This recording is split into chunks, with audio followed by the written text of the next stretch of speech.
உண்மையாலுமே தளபதி அவர்களோட பிறந்த நாளுக்கு ரொம்ப ரொம்ப ஸ்பெஷலான விஷயத்த கோட் படக்குழு கொடுத்துருக்காங்க அப்படின்னு தான் சொல்ல வேண்டும். அப்படி என்ன ஸ்பெஷலான விஷயம், மக்கள் கண்கலங்கும் அளவுக்கு இந்த ஒரு விஷயம் செய்திருக்கிறார்கள். இதை பற்றி டீட்டெயிலாக தான் பேச போகிறோம்.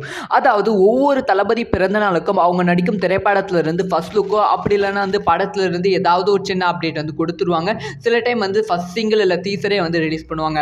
அந்த வகையில் தான் கோட் திரைப்படத்தோட செகண்ட் சிங்கிளை நாளைக்கு ஈவினிங் 6 மணிக்கு ரிலீஸ் பண்ண போகிறாங்க. இது அஃபிஷியல் அனௌன்ஸ்மெண்ட் தான்.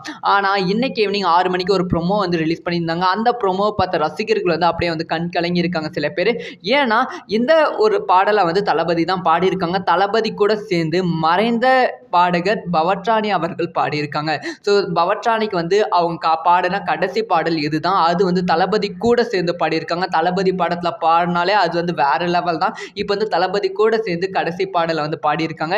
இந்த மூமெண்ட் ரொம்ப ரொம்ப ஹார்ட் டச்சிங்கான மூமெண்ட் அப்படின்னு சொல்லப்படுகிறது. அது மட்டும் இல்லாமல் இப்போ யுவன் சங்கர் ராஜா அதுக்கப்புறமா பவட்ராணி இருக்க மாதிரி ஒரு ஃபோட்டோ இணையதளத்தில் வயலாகி கொண்டு இருக்கு. அதை பார்த்து ரசிகர்களும் பவட்ராணிக்கு ரிப் ஆழ்ந்த இரங்கலும் தெரிவித்துக் கொண்டு வருகிறார்கள். ஸோ இதை பற்றி உங்களோட ஒப்பீனியன் என்ன?